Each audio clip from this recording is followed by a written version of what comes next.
Los que creyeron que sembrando mentiras y calumnias por doquier iban a desacreditar a nuestro pueblo, se equivocaron.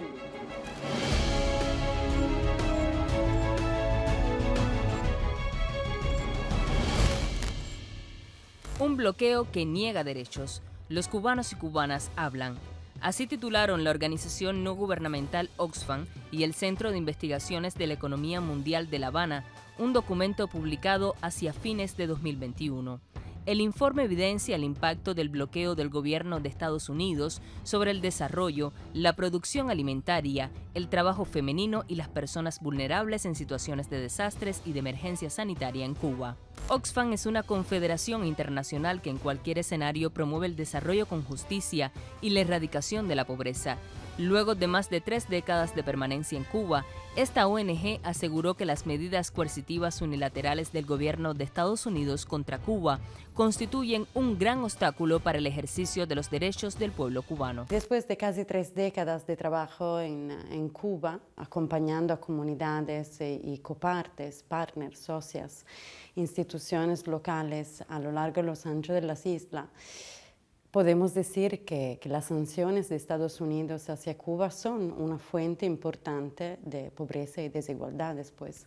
Por esa razón, Oxfam, con la colaboración del CIEM, el Centro de Investigación de las Economías, ha decidido elaborar el informe Derecho a Vivir sin Bloqueo para demostrar a través de las voces de las personas la cara humana de estas sanciones y de las implicaciones, de los impactos diferenciados que estas sanciones y las políticas de Estados Unidos hacia Cuba implican en la población cubana, pero especialmente en las mujeres cubanas.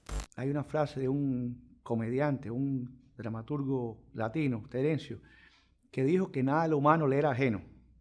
Esa frase a Mar le gustaba repetirla mucho y la convirtió en una parte del sentido de su vida, ¿no? En una traducción muy coloquial del término, nada de lo humano cubano puede sernos ajeno a los científicos sociales. Y el bloqueo es evidentemente un proceso, un obstáculo, leyes, es un conjunto de obstáculos al desarrollo de Cuba y afecta a toda la población cubana. Por lo tanto, no es algo gratuito que a los científicos sociales nos importe el impacto del bloqueo, porque además somos también objeto de bloqueo nosotros como ciudadanos cubanos.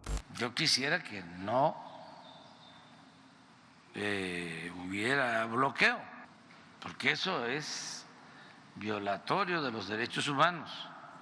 Esa es una política medieval, no tiene nada que ver con nuestro tiempo y con la hermandad que debe de haber entre nuestros pueblos y con la fraternidad universal. Imagínense que no se puedan comprar alimentos, que la gente no pueda adquirir lo básico, porque la empresa que venda es sancionada. O sea, ¿por qué ese aislamiento? Es una política genocida. Para poner rostro al bloqueo, los autores del informe buscaron en las historias de vida de personas vinculadas directamente a proyectos e iniciativas apoyadas por el programa de Oxfam en Cuba, muchas de ellas mujeres. En blanco y negro reflejan el impacto en todos los ámbitos de la vida personal, familiar, laboral y social. ¿Dónde está la riqueza? En entrevistar a esas personas que ven desde sus vivencias cómo afecta el bloqueo, además de lo general como ciudadanos, cómo lo particular, en lo grupal, en lo cooperativo los afecta a ellos, en la vida cotidiana, en sus relaciones familiares, en sus relaciones con la salud, en la producción de vacunas, en la ciencia, en la participación en eventos. Y ese es el aporte que hace el informe. No son únicamente los datos concretos, macroeconómicos que conocemos tal vez, ¿no? La limitación, las carencias, el desabastecimiento, las dificultades en encontrar medicamentos, las tecnologías obsoletas y las dificultades en acceder a estas tecnologías, por ejemplo, pero también los impactos no cuantificables y que tal vez no consideramos consideramos suficientemente, que son impactos en el derecho de vivir una vida sin estrés constante, el derecho de vivir una vida con la oportunidad y la posibilidad de realizar sus propios sueños. Pero lo cierto es que el bloqueo se diseñó para causar daño, para dañar a la economía cubana, para afectar el nivel de vida, el estándar de vida de la población cubana.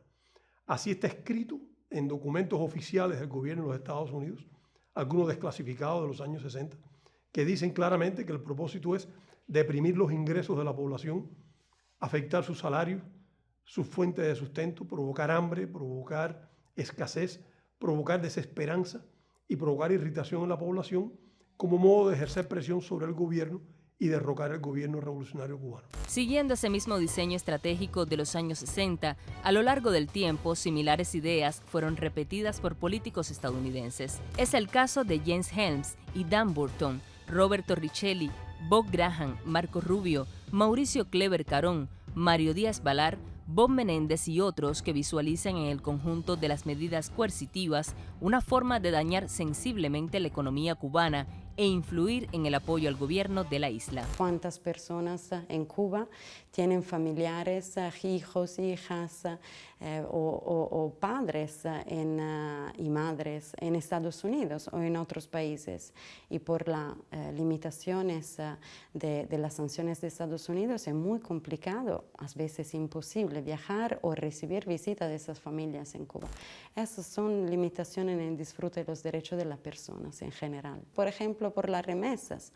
Las remesas no únicamente son un apoyo para las familias, son también apoyos para las nuevas emprendedorías privadas. The previous administration's easing of restrictions on travel and trade does not help the Cuban people. They only enrich the Cuban regime. Ese discurso en el cual quienes han aplicado esas medidas por décadas dicen que están diseñadas para aplicar solo un sector de la economía y no otro, es un discurso que tiene los pies de barro. Eso no es real, nos afecta a todos por igual. Porque primero, no existe una manera de separar ningún negocio, ningún emprendimiento privado, estatal, lo que sea, de separarlo del gobierno cubano.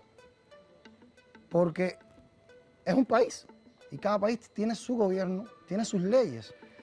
Y uno tiene que hacer su negocio, su emprendimiento bajo esas leyes. El impacto en las sanciones de Estados Unidos refuerzan, incrementan una cultura patriarcal.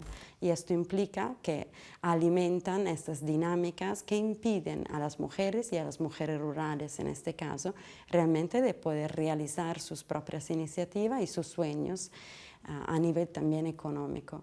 O a nivel social, participar, atender, ser una ciudadana activa, cuando, como le decía, la búsqueda de cualquier medicamento o cualquier producto básico de higiene, de comida, significan horas y horas de colas frente a cualquier tienda, porque el desabastecimiento debido a las medidas coercitivas de Estados Unidos hacia Cuba significa que no tienen el mismo tiempo para poder participar activamente en la vida comunitaria, en la vida social y política de sus comunidades. Cuando en marzo de 2020 fueron detectados los primeros casos de COVID-19 en Cuba y comenzó a extenderse la pandemia en el territorio nacional, ya pesaban sobre la economía y el pueblo cubano 243 medidas que hasta hoy golpean las fuentes de ingreso, las operaciones financieras, así como las exportaciones y el turismo.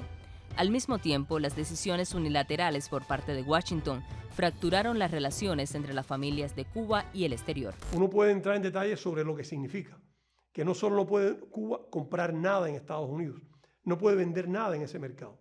Y lo único que puede comprar es como resultado de leyes que han permitido licencias con inmensas restricciones en el área de alimentos. Cuba no puede comprar en Estados Unidos porque está prohibido ni agua ni oxígeno. Para hacerlo tendría que contar con una excepción o con una licencia del gobierno de los Estados Unidos, porque por ley está prohibido. De igual modo no puede vender nada ahí, a no ser que se haga una excepción muy puntual que permita que determinado producto se pueda vender en Estados Unidos. Tampoco puede comprar nada de ningún país que tenga como un 10% o alrededor de un 10% de componentes estadounidenses. Y cuando decimos componentes estamos hablando de materia prima, piezas, partes, software, propiedad intelectual, tecnología de algún tipo. Y uno se puede imaginar en una economía tan globalizada como la actual, en cuántos mercados puede encontrar Cuba la inmensa cantidad de productos que importa, que se requiere para el desarrollo de la vida y el desempeño de la economía, que no vayan a tener como mínimo un 10% de insumos estadounidenses. Hay que ver el cómo, ¿no?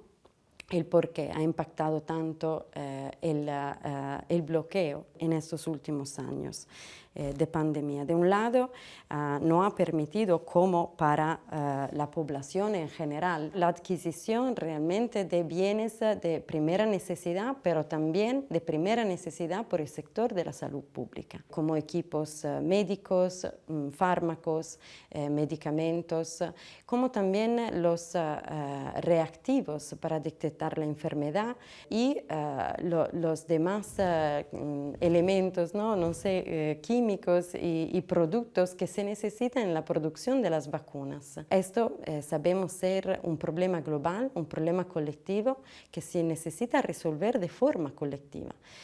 Pues limitar la posibilidad a un país como Cuba de desarrollar en los tiempos más oportunos sus propias vacunas, creo que realmente ha sido una injusticia, ¿no? Desde un punto de vista social. A tono con el discurso anunciado desde la Casa Blanca, que buscó presentar a Cuba como un estado fallido, en las redes digitales los medios financiados por el gobierno de Estados Unidos intentaron solapar el carácter criminal del sistema de medidas coercitivas contra la isla. La matriz trata de argumentar que el bloqueo económico no tiene un impacto real sobre la economía cubana. Trata de aducir que las limitaciones y los problemas que tiene la economía cubana no se deben tanto a la política agresiva de Estados Unidos y tienen que ver más con deficiencias de nuestro ordenamiento económico o errores de la política económica del gobierno. Pero es importante también reconocer cómo los medios internacionales a veces no le han dado la cobertura suficiente, no han dado la cobertura y las informaciones precisas de los impactos reales en las personas, en las familias, en el pueblo, en las mujeres cubanas. Si Estados Unidos no logra un impacto real y efectivo sobre la economía cubana, ¿qué sentido tiene que aplique esta política? ¿Qué sentido tiene que sufra el aislamiento que cada año sufre en la Asamblea General de las Naciones Unidas? El propio presidente Obama dijo públicamente que el bloqueo económico, lejos de aislar a Cuba, termina aislando políticamente a Estados Unidos. Y si Estados Unidos considera que el bloqueo no cumple el objetivo diseñado de dañar la economía cubana, ¿qué diseño entonces tiene que lo aplique? De modo que el impacto es abrumador, es severo, y no hay duda de que es el factor fundamental que impide hoy el desarrollo económico de Cuba y que posterga las posibilidades de prosperidad y de satisfacción de las necesidades de varias generaciones de cubanos. Y aquí lo que hay es que desarrollar la resistencia creativa, que es esa capacidad que tiene el pueblo cubano de levantarse por sí mismo con su talento, con su esfuerzo, con su inteligencia por encima de la adversidad. Y tenemos que irnos por encima de lo que nos trata de someter el bloqueo. Y ustedes me dirían, ¿eso es un idealismo? No, eso no es un idealismo, por resistencia creativa estamos aquí.